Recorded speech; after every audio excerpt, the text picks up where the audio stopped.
Hey, what's going on everybody? Welcome back to the channel and another program breakdown video. We did a bunch of these last year, so if you're new to the channel, this is kind of what we do. We go in, we try to predict the three bosses using the cards that are in the offline mode that we know that they have the rights to, and we just try to see who the next three bosses are going to be. I give myself some rules so I'm not just randomly guessing. If you guys enjoy it, make sure you hit that like and subscribe button. This is the place to be if you love MLB The Show content. We got franchise, a March to October series starting soon. We have player debuts every week. I mean, multiple every week. It's crazy. It's almost like I do this and am stuck in my house quarantined or something. It's insane. So here are the rules. Rule number 1.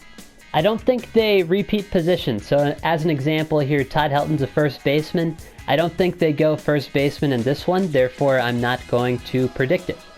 Now there was a pitcher and an outfielder in almost every single program last year, 9 of the 10 for outfielders and then like 6 or 7 of the 10 for pitchers. Now I'm not going to double up on starting pitchers this video, I'm going to guess a reliever, but outfield is just kind of inevitable, so one of my picks will be an outfielder. Now, rule number 2, I'm going to stay away from flashbacks. So cards like Giancarlo Stanton in left field could be an interesting card. I'm not going to guess him because it kind of makes his card kind of pointless. Same thing with JD Martinez. His live series already rakes. I don't think they give us just a more beefy JD Martinez in this one. Now, I could be wrong, but I don't feel like they give us another flashback of a live series, just because it kind of makes the current live series pointless. The other assumption I am making here is that the overall of the bosses is going to be somewhere in the low to mid 90s range. So I'm making this based on the fact that the first one was a 91, a 93, and a 91 there with Helton, Oswalt, and Snyder.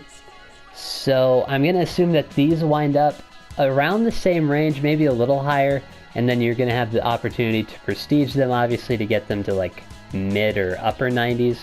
But I don't feel like any of these are going to be 99s off the rip. Also, last thing, as kind of a filter, I've gone in and I've looked at all of the Diamond Dynasty cards, and I've kind of weeded out the cards that already have diamonds in this range, and I've kind of eliminated them. So I'm going to kind of guess a middle infielder today, but I don't think we get Roberto Alomar because he's already got a 91 overall diamond in the game. So stuff like that. So let's get into me predicting. Now the first card I feel like we potentially get is a left fielder here. A semi-big name if you're from north of the border. I think we get a Joe Carter card. There's no diamond left fielders on the market right now, and the only left fielder that I can really think of that has a good left fielder card is Juan Soto, the face of the franchise card for the Washington Nationals. So I feel like we get some kind of Joe Carter card that looks like this. Now the fielding's not great, the speed is okay, he's going to mash lefties. I feel like Joe Carter could be one of the bosses. I don't feel like that's a terrible guess. And we'll go 2 at each position. So I think outfield is definitely one. We'll give you another outfielder. The other one I feel like they give us is like a low 90s Larry Doby, something similar to this that's already in the game offline. The Joe Carter card is also there. Andrew Jones could be a third pick, I guess. But I feel like Larry Doby, they love giving out Larry Doby cards. He was definitely an 18 as one of those player career arc card things. And he was pretty good. I enjoyed his swing. But this is something like what the card would look like. I just feel like we get an outfielder. We got a ton last year in the inning programs, and they have to release a bunch because there's obviously a bunch that they have rights to and they want to release. So I think Larry Doby could be one of the guys. Now, I also think we get some kind of middle infielder, whether it be a second baseman, maybe a shortstop. I think second base is probably the more likely of the pick. Just because second base, you never really have great players. You have Cano, obviously, who probably comes out later with a really good card. Pedroia probably comes out at some point. But my pick for this one, it's going to be kind of a bigger, not a bigger name, but like a legend name. It's going to be Rod Carew. Obviously, contact-based card.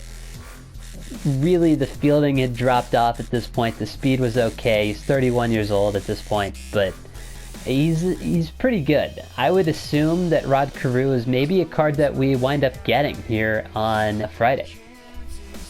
Now, I think Ernie Banks will get a 99 at some point, but another card that I feel like would be a big name that they could drop on us would be like a shortstop Ernie Banks. Obviously, this card here has positional flexibility. He's 27 in this card. He's got good fielding, okay speed, really good hitter. I feel like this could be something that they kind of drop on us. He was out, I want to say he was a headliner last year, but I don't know. I feel like Ernie Banks could be a card that they just up and drop. I don't feel like they go the flashback route. I feel like they stay away from Ripken because he was one last year pretty early. So Ernie Banks could be an interesting pick. I think another interesting card we could potentially have, this will be the 2 relief pitchers. Bruce Sutter is going to be one of them, and he's got killer hits and Ks per 9. The control's okay, the walks per 9 aren't great. The break is really good, obviously. He's got that nasty splitter that works well. Not great hitting stats here in the offline card, but Bruce Sutter could be a card, a really good reliever card that they drop. So, I mean, I'd be down. I don't think the game has a ton of great relievers yet, so if they dropped a Bruce Sutter or something that everybody used for a while, I think it'd be great. Now this one might be a bit of a reach, but who really cares? Yeah, I'm going to guess closer Rob Nen. Now he's a 92 at this card. The hits and Ks per 9, obviously phenomenal. Really clutch. 99 velocity, 98 break. I mean, this card would be disgusting. And in a year where right now we just don't have a ton of great relievers, I think it'd be like really good to get a Rob Nen card out here and on the market as well. And I think he'd be pretty dirty too. So there you go. I'm going to give you one more wild card pick that I don't think they'll go this route, but if they did, it wouldn't be the most shocking thing ever. I think if they gave us a low to mid 90s Jorge Posada, it would be really good. Switch hitter obviously for the Yankees. It wouldn't be hard to find a year where he's like a 91, 92. This card obviously is a 95. He's decent-ish behind the plate. Obviously he's slow. But like, yeah, I feel like Jorge Posada would be a great inning 2 reward. I don't know if they'll go that route because it's catcher, but to my knowledge, there's not a ton of great catchers. There's the 99 Posey you get out of the program reward. You can get a Evolution 91 Pudge. There's the 87 Gary, and then outside of that, that's about it. So Posada could be a really interesting pick. But I guess those are the 6 or 7 guys. Let me know what you guys think, and comment if you think I'm right or just horrifically wrong. And I'll catch you guys in the next one.